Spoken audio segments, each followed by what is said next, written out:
Bonjour, je réfléchissais à des emails que j'ai reçus récemment par rapport à ce que je montre, et je montre pas énormément. Une certaine forme d'idéalisation. Est-ce que je prends des baffes dans la gueule? Oui, comme tout le monde. Est-ce qu'il y a des gens toxiques? Est-ce que j'ai des problèmes avec des gens? Oui, j'ai des problèmes avec des gens comme tout le monde.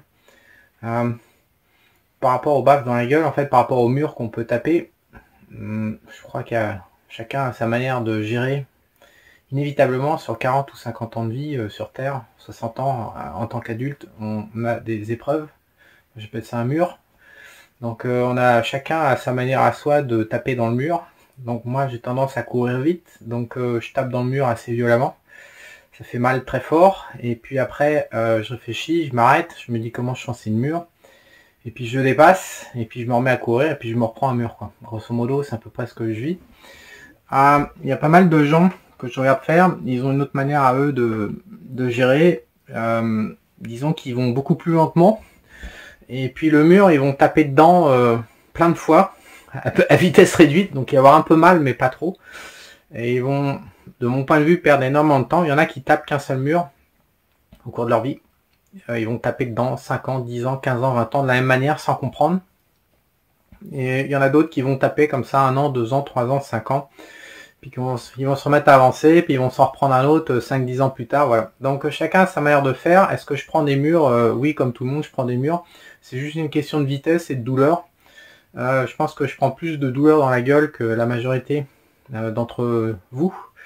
Et je dis vraiment pas que c'est bien, hein. Loin de là, je défends pas ma crèmerie. Je sais pas comment faire pour ne pas prendre de mur ou pour éviter de tourner en rond, pour éviter de prendre un mur. Ça, j'ai pas résolu. Je pense que c'est inévitable, c'est le jeu de la vie. On n'y coupe pas. Donc moi, au final, je me dis qu'il vaut mieux avancer vite, avoir mal et réavancer vite.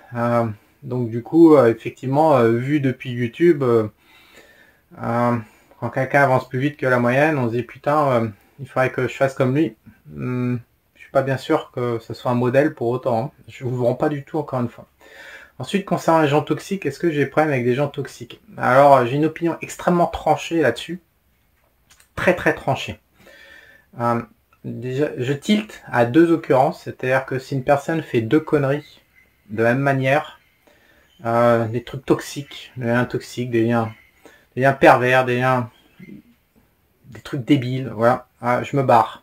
Voilà, j'insiste pas, je me barre. Donc, je considère que, voilà, sur 100 relations, et alors 1, 2, 3, 4, 5, qui va durer 5, 10, 15 ans, 20 ans, j'ai des relations qui durent depuis longtemps, avec qui on produit beaucoup de valeur. Alors, moi, j'appelle ça un exact match. Et donc, je considère que toute personne qui commence à faire de la merde 2 fois de suite, il y a des relations qui durent 5, 10, 15, 20 ans où il n'y a jamais de merde, en fait. Donc, je considère qu'à chaque fois que je suis en contact avec des gens qui font de la merde, je terrorise longtemps, c'est-à-dire que j'occupe de l'espace qui peut être disponible pour une bonne relation, un exact match qui va durer 5, 10, 15 ans. Donc pour moi, c'est le coup d'opportunité. Donc je suis extrêmement vigilant, extrêmement brutal, extrêmement implacable par rapport aux problèmes divers et variés que les relations humaines apportent. Je pense que le gros de l'humanité ne peut pas survivre sans échange, c'est ce qui caractérise l'être humain. Et il vaut mieux échanger avec des gens dans des relations saines que des relations malsaines. Alors là, en matière de relations humaines, je vois des choses qui, moi, je ferais jamais. Donc les gens restent avec des relations toxiques pendant très longtemps, si ce n'est toute leur vie, et sont incapables d'évaluer les conséquences négatives, la plupart du temps, bien sûr. Il y a pour un petit peu de positif, il y a beaucoup de négatifs. Je pense qu'on rate ou on réussit sa vie à partir des relations qu'on a. C'est capital. Alors, relation, je le prends au sens large. C'est-à-dire que je me limite pas aux humains. Les pays, les relations aux pays, relations aux animaux. J'ai viré un chat cette année. Ça m'a demandé beaucoup d'efforts et de réflexion, mais je l'ai viré. Il a fait 2 occurrences d'ailleurs. Il a bouffé la jambe de ma femme et après il a bouffé la mienne. Donc il a atteint le chiffre 2, il est parti. Et je l'ai remis en liberté. Donc les animaux, les pays, la famille bien sûr, famille toxique. En Asie, c'est gangréné par la famille toxique. Les gens se tuent leur vie littéralement avec la famille, beaucoup plus qu'en Occident. Qu'est-ce qu'on a encore? On a bien sûr les relations amoureuses, les relations amicales, les relations business. On a tout ce qui bouge en fait. Ça peut être des objets aussi. Certains objets sont toxiques, certains sports, certaines activités. Donc pour moi, quoi qu'il arrive, quel que soit le truc avec lequel je suis en relation, vraiment au sens global, s'il y a 2 couilles toxiques, j'arrête. Je m'en vais. Donc c'est une manière de se préserver, c'est une manière d'avoir un entourage sain, c'est une manière de...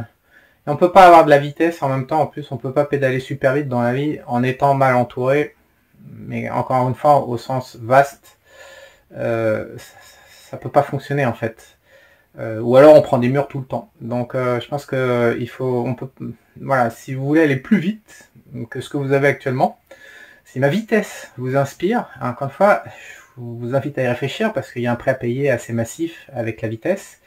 Il n'y a pas de vitesse sans relation saine, donc sans arrêt de tout lien toxique.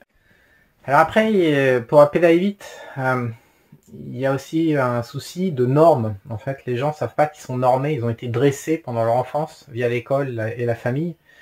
Et en fait, ça les flingue. Moi, j'ai tendance à délaisser tous les gens qui sont dans la norme. J'en ai très peu autour de moi. Les gens confondent la norme et l'éthique. L'éthique est universelle, la norme c'est juste du dressage.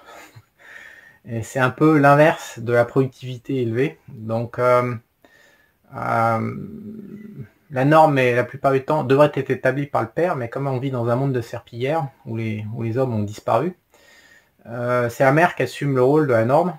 Et évidemment, quand on a un homme et qu'on est normé par une femme, c'est pas très efficient comme process, même si on peut vraiment faire une généralisation de ça. Donc beaucoup de gens échouent dans la vie, ou ne réalisent pas leur ambition, et donc restent esclaves, uniquement parce qu'ils sont normés. Ils ont été normés par leur mère, et ils aiment leur mère, donc ils sont incapables pour eux, pour remettre en cause la mère et la norme, et donc du coup ils ratent leur vie. Donc ça c'est des types de profils que je suis littéralement. J'en ai très très peu autour de moi. Je suis vraiment entouré de gens qui ont une aptitude à être inspiré en fait, à utiliser d'autres circuits comme le cerveau reptilien, les instincts, l'intuition, l'inspiration énergétique, les flashs, tout ce que vous voulez. Donc je travaille qu'avec des gens, je vis qu'avec des gens qui sont, ou du moins qui ont l'aptitude d'utiliser ces circuits-là et à se déconnecter de la norme, parce que invariablement, la vitesse, encore une fois, est impossible avec des gens normés. Alors on me demande aussi, est-ce que je travaille avec des gens qui n'ont pas d'éthique? Est-ce que j'ai fait des saloperies? Alors quand j'étais jeune, j'ai dérapé plus d'une fois. Ça m'a servi de leçon. La dernière fois que j'ai dérapé, c'est en 1999. Depuis, j'ai mis en place une éthique. Et je pèse mes mots, une éthique, pas une norme. Une éthique universelle auquel je crois, qui est présente dans le cœur de tous les hommes sur Terre. Avant, non. Alors avant, j'étais pauvre, et c'est pour ça que dans mes vidéos, je suis assez ambivalent là-dessus. Je pense que quand on est pauvre, qu'on a une famille à nourrir, qu'on est dans la merde, quoi, voilà, la souffrance matérielle, la survie matérielle est extrêmement compliquée. Il y a quand même un niveau d'esclavagisme assez violent sur Terre. Donc quand on a ça, est-ce que on doit mettre son éthique de côté et se laisser aller à des schémas où voilà où ça manque d'éthique? Moi, je suis plutôt d'avis oui, parce qu'on peut, il en sortira jamais rien d'une vie matérielle pauvre. Être esclave et pauvre, et puis se rassurer là-dedans, c'est cool, mais on est tout le temps dans la lutte pour survivre, et donc il n'y a plus assez d'espace pour croître à titre personnel. Donc je pense que si on n'a pas d'argent, il vaut mieux mettre sa morale de côté, son éthique de côté, et puis faire des écarts, faire des choses pas catholiques, comme on dit de manière populaire, et accumuler un petit peu. Mais à un moment, en fait, ce qui se passe, c'est qu'il y a des gens, ils sont prisonniers, c'est-à-dire qu'ils s'aperçoivent, bien sûr, le mal est partout sur Terre, la tentation, le mal règne sur Terre, donc à partir du moment où on embrasse le mal, la facilité arrive, mais un prêt à payer. Et donc je pense que pour démarrer, embrasser le mal, pourquoi pas, si c'est nécessaire. En plus, il y a des enjeux de famille, d'enfants, etc.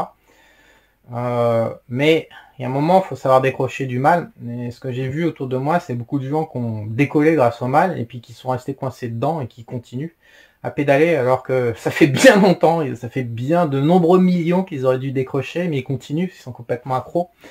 Alors, voilà, on peut embrasser le mal, mais il faut quand même avoir derrière une maturité et une sagesse pour savoir ce qu'on est en train de faire, et puis pour savoir quand est-ce qu'il faut décrocher, parce que sinon ça se termine mal, évidemment, puisque c'est le mal.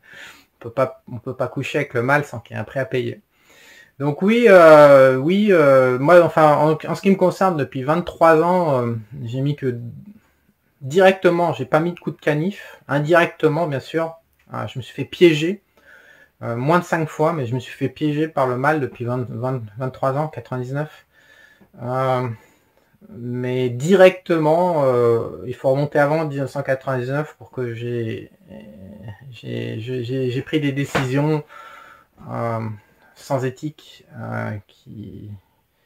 voilà, pour faire des raccourcis, pour aller plus vite. Donc, au final, ça m'a coûté 3 plombes. Ça a été un carnage. J'aurais me fait de rester dans le droit chemin, honnêtement, ça m'a pas rapporté. Hein. Mais je sais que des gens, j'ai des exemples pour moi de gens qui ont embrassé le mal et pour qui ça a rapporté, et pour qui ça a été plus vite, et pour qui il y a eu une plus-value réelle dans leur vie, en termes de valeur. Ça, j'ai plein d'exemples, donc encore une fois, mon exemple est pas, on peut pas faire de généralité avec moi. Moi, ça m'a coûté en fait. Hein. À chaque fois que j'ai niqué avec le mal, à chaque fois que j'ai baisé avec le mal, ça m'a pété à la gueule. Donc c'est aussi pour ça que c'est facile pour moi de résister au mal. Mais voilà, quand on est dans des situations difficiles, faut peut-être pas hésiter au départ, et aussi toujours avoir dans l'esprit qu'il y a un jour ou l'autre, il faudra décrocher. C'est ce qu'il y a de plus dur en fait. C'est une tentation ultra... hormonalement, le mal fournit énormément de bonus, d'intensité, et décrocher comme ça après du mal, c'est compliqué quoi. De revenir dans le droit chemin, c'est pas facile, parce que le droit chemin, ça marche pas pareil. C'est beaucoup plus laborieux, beaucoup plus ingrat, et beaucoup plus rémunérateur à long terme. Donc c'est toujours pareil, le court terme contre le long terme, il faut savoir arbitrer.